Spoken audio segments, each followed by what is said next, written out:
And for more on the implications of this day without immigrants, we're joined by Erika Almiron, the executive director of Juntos. It's a community-led immigrant organization in Philadelphia.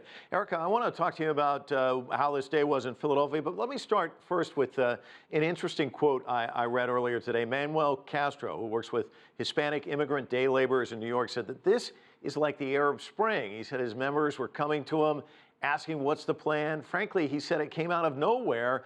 Was it like the Arab Spring? And talk to me about social media and how powerful it was in getting this message out. I think social media is very important in this time and in this moment for movement building.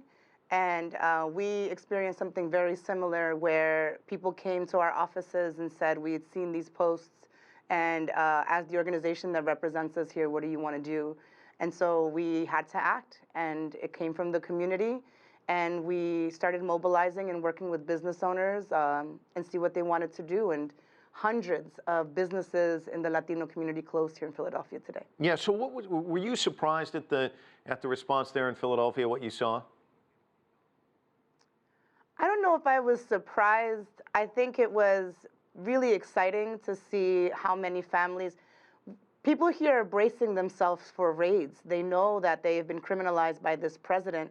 And so I think they were tired of it. They are tired of being treated the way that they are. And they said, what would happen if our kids didn't go to school? Wouldn't these teachers miss them? Wouldn't the classmates miss them? If we didn't have our businesses open, what would Philadelphia culturally look like? Philadelphia in particular went from the 6th largest city in the country to the 5th largest. And it was due to the growth of immigrants, primarily Latinos. And so what happens if we all just disappeared one day?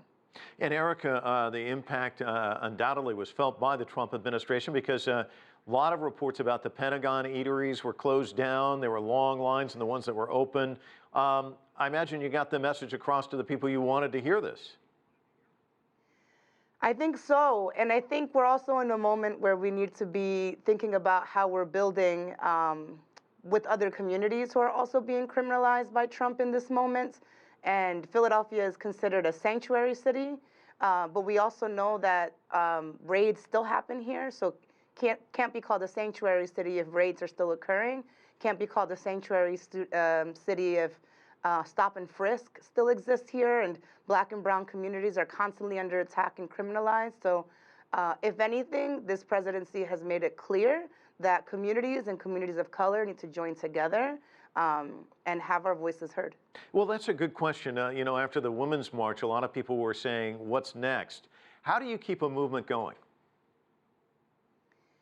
I mean, I think you keep a movement going by making sure that you have your leaders all together and prepared, and you keep on working with the community and listening to them. I think that they were the ones who wanted to do this. So we have to listen as leaders. We have to work together to do what they want.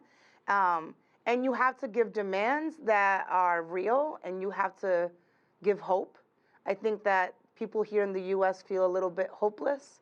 And I think today we showed them that there is hope, that you can fight, and you can be unified. Erika, we've got about 30 seconds. You used the important word listening. Who did you want listening today? Did you want Capitol Hill listening? Did you want the President Trump himself to be listening, or society in general? I want Trump. I want elected officials. I want ICE to listen. They are not going to scare us. We are going to keep fighting. We belong here. We are going to be here, and we're not going anywhere. Erika Almiron joining us from Philadelphia. Thanks so much.